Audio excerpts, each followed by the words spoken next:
Hello everyone, welcome to my YouTube channel Chhaya tutorial. तो friend, आज की इस वीडियो में हम बात करने वाले हैं आर्टिकल 31, जो कि आपका है versus directive principle of the state policy, मतलब अनुच्छेद 31 बनाम नीति निर्देशक तत्व।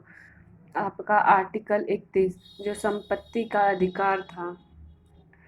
तो ये क्या है, मतलब संपत्ति क्या है? विवाद के कारण, अधिकार की समाप्ति के विभिन्न प्रयास। संपत्ति क्या है? तो जैसे मार्क्सवादी दृष्टिकोण, गांधीवादी दृष्टिकोण, अनुच्छेद 31 में क्या दिया गया है कि नागरिकों का संपत्तियों का मूल अधिकार से संबंधित था, जिसे संसद द्वारा निश्चित कर दिया गया। परंतु अनुच्छेद 31 ख और अनुच्छेद 31 ग निश्चित नहीं किए गए, क्योंकि इन्हें भूमि सुधार एवं अन्य विकास कार्यों के लिए महत्वपूर्ण माना गया, जो निम्नलिखित है। जैसे कि आपके अनुच्छेद 31 में यही कहा गया कि मतलब संविधान के अनुच्छेद 31 में न केवल निजी स्वामित्व के अधिकार की गारंटी है, बल्कि इसके अलावा प्रतिबंधों से मुक्त संपत्ति का आनंद लेने और इसे निपटाने का भी अधिकार है। मतलब अनुच्छेद में कहा गया है कि कानूनी अधिकार के अलावा व्यक्ति को उसकी संपत्ति से वंचित नहीं किया जाएगा, बल्कि उस इसमें यह अनुच्छेद 31 में यह उल्लेख किया गया है कि उसके मतलब मुआवजे, जो उसकी ज़मीन की कीमत होगी, उसका मुआवजा जो मार्केट में होगा वो उसको दिया जाएगा, उसका भुगतान उसी व्यक्ति को किया जाएगा। मतलब सार्वजनिक उद्देश्यों के लिए अधिग्रहित ही की गई है। अनुच्छेद 31 में ये कहा गया है। जैसे अनुच्छेद 31 ए संपदा आदि के अर्जन का प्रबंध करने वाली विधियां। अनुच्छेद बी में कुछ अधिनियम और विनियम की व्यावृत्ति। अनुच्छेद 31 सी नीति निर्देशक तत्व संबंधी विधियों की व्यावृत्ति। जैसे अनुच्छेद 31 बनाम नीति निर्देशक तत्व में आपका 31, जैसे 31 क में उपबंध है कि जो विधियां उस अनुच्छेद के अंतर्गत बनाई जाएगी, वे अनुच्छेद 14 एवं 19 के उल्लंघन के आधार पर असंवैधानिक नहीं होगी। अनुच्छेद 31 क को संविधान प्रथम संशोधन अधिनियम 1951 द्वारा जोड़ा गया था। तो मतलब कि आपका अन्य मौलिक अधिकारों के विपरीत संपत्ति के अधिकार का दायरा संवैधानिक संशोधन के अंतर्गत बनाई जाएगी, जो कि उसका अनुच्छेद 19, 14 एवं 19 का उल्लंघन मतलब असंवैधानिक नहीं होगी, ये कहा गया है। जैसे प्रथम संशोधन आपका 1951 द्वारा जोड़ा गया था।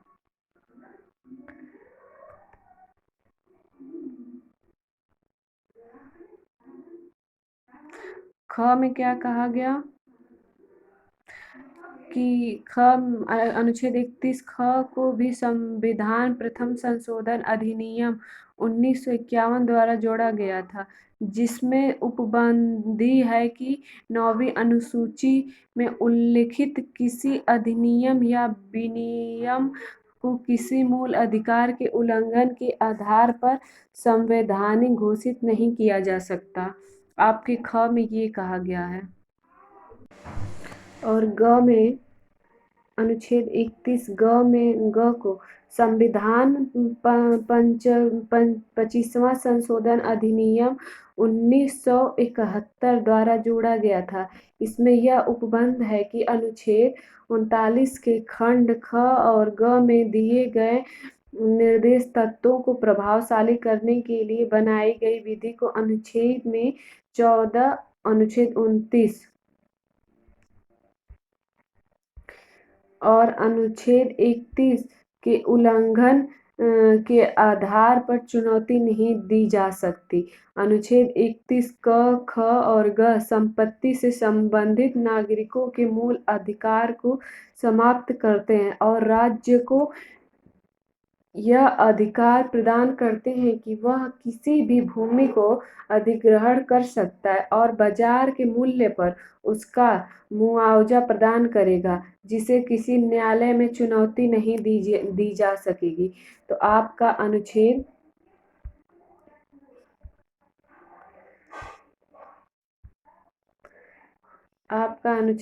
31, अनुच्छेद 31 का अर्थ है जैसे क, ख, ग, तो इसका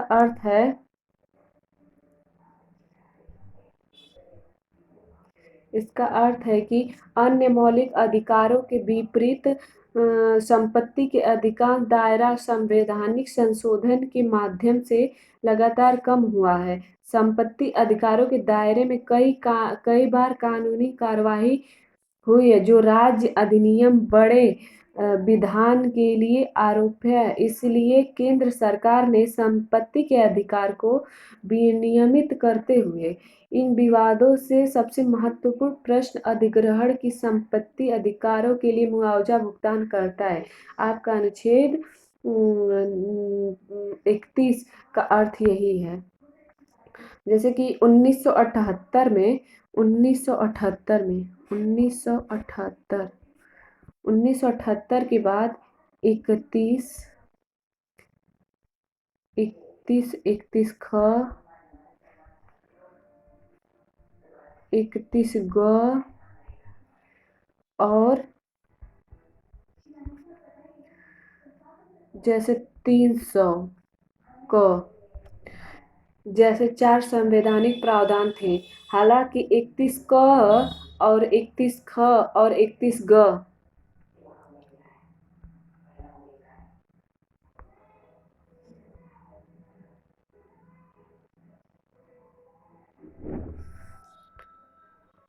जो आपका 31 क, ख और ग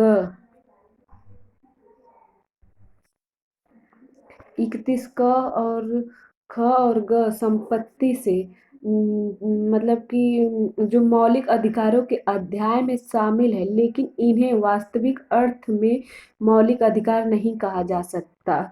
जो क, ख और ग संपत्ति संबंधित है, क्योंकि ये संपत्ति के अधिकार पर कुछ प्रतिबंध लागू करते हैं और इन प्रावधानों का मूल उद्देश्य है कि जो संपत्ति का अधिकार है वो कम करने वाले विभिन्न कानूनों के प्रति छूट प्रदान करना था।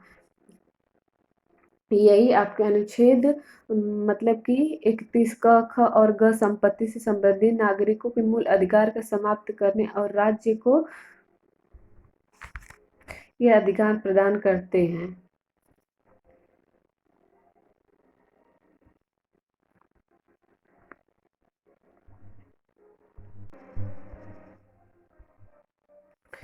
न्यायालय सिर्फ इस बात की जांच कर सकेगा कि उस विधि का अनुच्छेद 39 ख एवं ग से संबद्ध है अथवा नहीं। ऐसा इसलिए किया गया क्योंकि भूमि यदि मूल अधिकार की श्रेणी में रहेगी तो राज्य विकास कार्य नहीं कर पाएगी।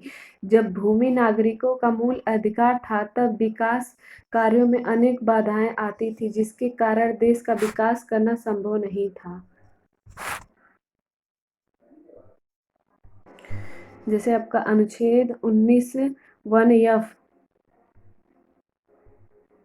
19 नागरिकों को संपत्ति विवाद का कारण ड्यू टू डिस्प्यूट मतलब अनुच्छेद 19 1F नागरिकों को संपत्ति के अर्जन व विक्रय की स्वतंत्रता।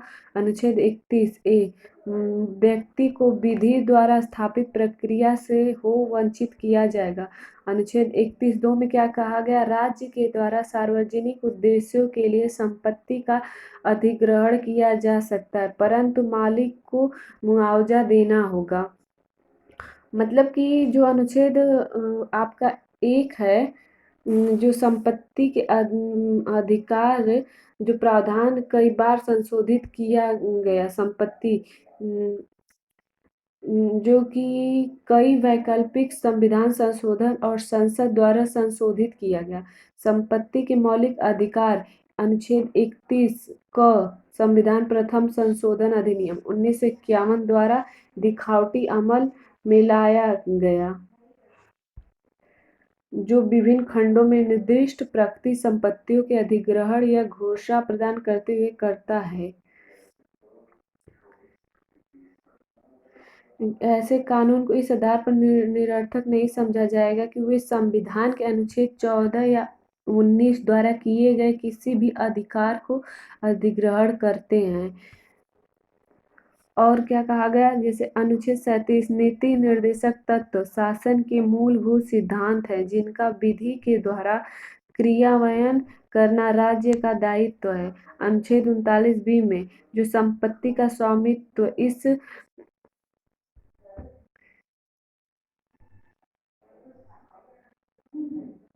प्रकार निर्धारित होगा जिससे समुदाय की भलाई हो। अनुच्छेद 39 अर्थव्यवस्था का संचालन इस प्रकार होगा कि संपत्ति का केंद्रीकरण कुछ हाथों में न हो। जैसे संपत्ति के अधिकार को सीमित करने का पहला प्रयास प्रथम संविधान संशोधन 1951। तो इसमें क्या कहा गया, जो प्रथम संविधान संशोधन है,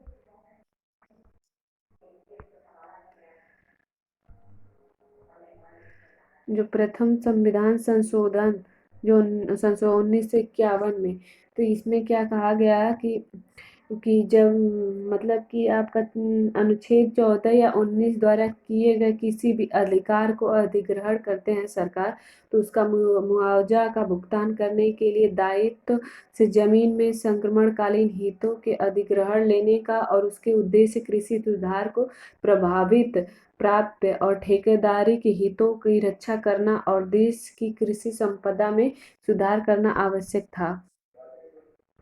जबकि जैसे कांग्रेस सरकार ने एक चौथाई से अधिक वर्षों तक लगातार संशोधन के द्वारा अनुच्छेद 31 ख के आवश्यक प्रावधानों को गायब किया था, लेकिन जनता जो थी वो सरकार के लिए भारत के संविधान के भाग 3 में मौलिक अधिकारों की सूची से पूरी तरह से संपत्ति के अधिकार को खत्म करने के लिए छोड़ दिया था। तो जो पीड़ित व्यक्ति थे वो अनुच्छेद 32 के तहत अदालत में, सुप्रीम कोर्ट में कार्यवाही में हस्तक्षेप करने का कोई अधिकार भी नहीं है। इस प्रकार संपत्ति का अधिकार जो था वो मौलिक अधिकार नहीं है, हालांकि यह अभी भी एक संवैधानिक अधिकार है। जैसे अनुच्छेद 31 ए में क्या कहा गया, जैसे किसी जमींदार या रियासत पर नियंत्रण राज्य कर सकेगा, वाणिज्यिक संस्था पर राज्य का नियंत्रण हो जाएगा या उसके प्रबंधन के अधिकारी में परिवर्तन होगा। कंपनी के शेयर धारकों के हिस्सों में परिवर्तन। दो वाणिज्य संशोधन का विलय। किसी खान के समझौते से संबंधित लीज परिवर्तन। अनुच्छेद 31 बी में जो संविधान में 9वीं सूची जोड़ी गई है और यह कहा गया कि इस अनुसूची में रखा गया विधियों का इस आधार पर न्यायपालिका जांच नहीं करेगी, इस मूल अधिकार का उल्लंघन होता है।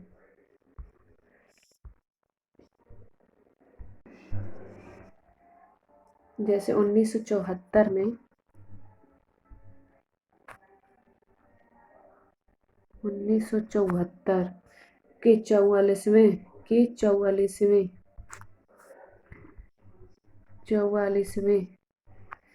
संशोधन ने मौलिक अधिकारों की सूची से जो संपत्ति का अधिकार हटा दिया गया था, उसके बाद अनुच्छेद 300 क को संविधान में जोड़ा गया, जिसमें ये कहा गया कि जो कानून का अधिकार को छोड़कर कोई भी अपनी संपत्ति से वंचित नहीं होगा।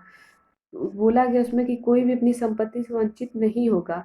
जो प्रतिष्ठित डोमेन के सिद्धांत जैसे अनुसार राज्य सार्वजनिक उपयोग के लिए किसी भी निजी संपत्ति को अधिग्रहण करेगा, जो सार्वजनिक उपयोग के लिए ली गई संपत्ति पर मालिक का मुआवजा दिया जाता है।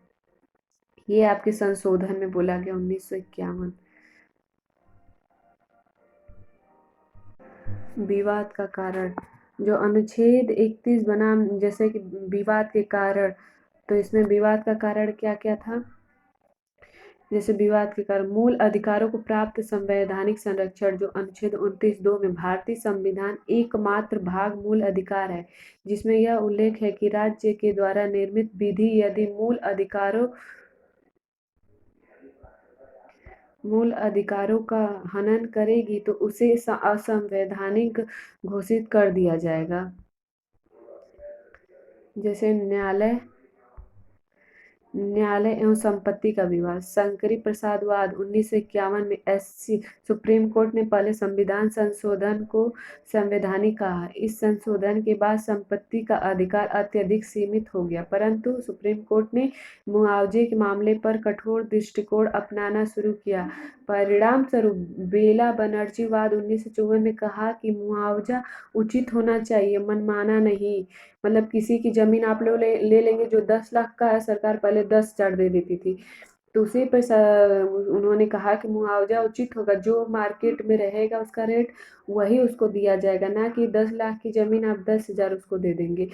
ये सरकार ने कहा। जो संपत्ति का विवाद था यही था।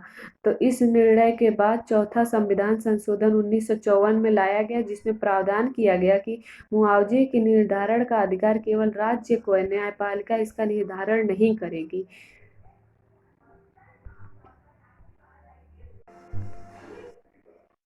जैसे इंदिरा गांधी बनाम संपत्ति का अधिकार, जो 25वें संविधान संशोधन 1971 के द्वारा अनुच्छेद 31 से मुआवजा को हटा दिया गया और मुआवजे के बजाय राशि शब्द का प्रयोग किया गया।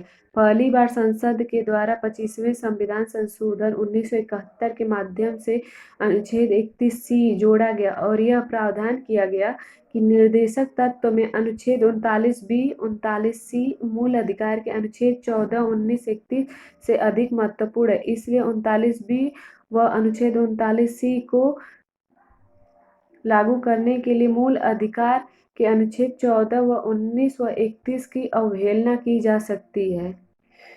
संपत्ति के अधिकार की भाग 3 से संपत्ति 44वें संविधान संशोधन 1978 के द्वारा अनुच्छेद 19(1)(f) व अनुच्छेद 31 के खंड 1 व 2 को भाग 3 से हटा दिया गया। इसलिए अब संपत्ति का अधिकार मूल अधिकार नहीं रहा, अपितु अनुच्छेद 300A में इसे शामिल किया गया था, जिसमें उल्लेख किया गया था कि किसी भी व्यक्ति को विधि द्वारा स्थापित प्रक्रिया द्वारा संपत्ति से वंचित नहीं किया जाए। विधिक अधिकार,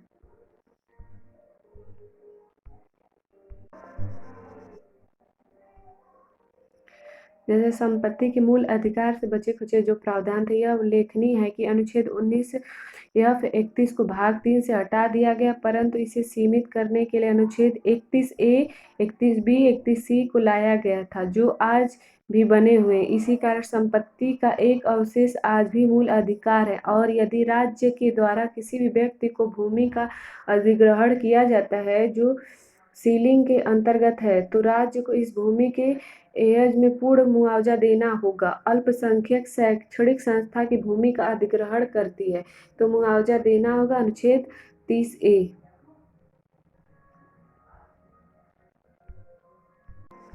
मतलब अनुच्छेद 31 में कई संशोधन किए गए और अंततः इसे समाप्त कर दिया गया। और 1949 के संविधान में 2 लेख थे जो संपत्ति के लिए सही आधार प्रदान करते, यानी अनुच्छेद 19 का च और अनुच्छेद 31 में, लेकिन दोनों संविधानों को 44वें संशोधन अधिनियम द्वारा भारतीय संविधान से हटा दिया गया। इसीलिए अनुच्छेद 31 को उपशीर्षक संपत्ति का अधिकार के साथ संविधान 44वें संशोधन अधिनियम 1978 द्वारा हटा दिया गया। इसलिए अनुच्छेद 31 को संविधान के अध्याय के आंशिक में प्रतिस्थापना सम्मिलन करने के रूप में अनुच्छेद 300 क में स्थानांतरित कर दिया गया। संविधान निर्माताओं ने देश के प्रत्येक नागरिक को मतलब संपत्ति का अधिग्रहण, पकड़ और निपटान करने का अधिकार प्रदान किया गया और विधायिका द्वारा संपत्ति के वंचित होने के खिलाफ पर्याप्त सुरक्षा प्रदान की, जो कि सार्वजनिक उद्देश्य के लिए इस तरह मतलब सीमित कर दिया गया था। केवल बहिष्कृत मालिक को मुआवजा के भुगतान पर मुआवजे की राशि तय करना या उन सिद्धांतों को निर्दिष्ट करके जिन पर इसे निर्धारित किया जा सकता है। तो आपके अनुच्छेद 31 में यही था, जो कि अब ये वीडियो समाप्त होता है। अब कल हम आपका अनुच्छेद 32 पढ़ाएंगे। तो आज का यह वीडियो समाप्त करते हैं। Thank you friends.